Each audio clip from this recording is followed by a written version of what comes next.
কবিতাৰ শিৰোনাম আড্ডা।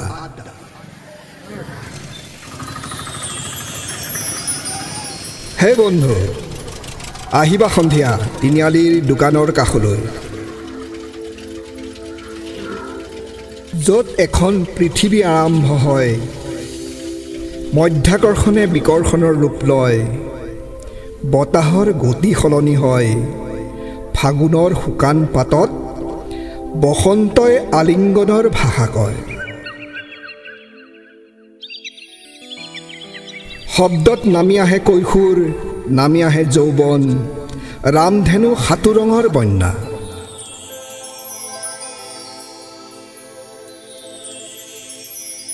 য'ত সম্বন্ধ শিখৰত ৰয়, কথাবোৰ জোৱাৰ ভাটা হয়, হাঁহিবোৰে মুখমণ্ডলত বিজুলী সানি লয়। য'ত আদালতৰ সিদ্ধান্ত হয়, সংস্কাৰ সংস্কৃতি হয়, UN-ৰ পৰা অস্কাৰ মনোনীত হয়, ৰঙা চাহে চেম্পিয়নৰ ৰূপ লয়।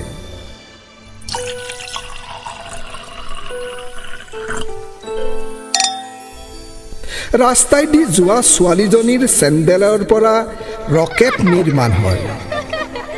বন্ধু, আহিবাচোন সন্ধিয়া তিনিআলিৰ সেই দোকানৰ কাষলৈ।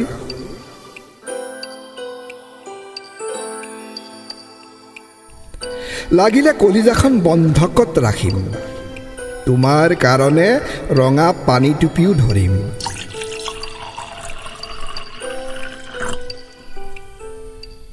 বব ডিলানৰ গানৰ মঞ্চত ভূপেন দাকো ৰাখিম। স্মৃতিৰ সোধ লুইতৰ পৰা মিচিচিপিত সাজিম। আহিবা বন্ধু, পাৰ হৈ যোৱা বসন্তৰ সুবাস বিচাৰি আবেগৰ এধানি মালা গাঁঠিম, বাকীখিনি গোপনে ভৰাই ৰাখিম। সন্ধিয়াৰ বেলিটোক বিদায় জনাবলৈ, অৰ্ধপোহৰত অব্যক্ত এটি এটি তৰা জিলিকাবলৈ, তুমি বিচাৰি ফুৰা সঞ্জীৱনীখিনি পুঞ্জীৱিত কৰি সযত্নৰে ৰাখিবলৈ আহিবাচোন বন্ধু সন্ধিয়া তিনিআলিৰ সেই দোকানৰ কাষলৈ।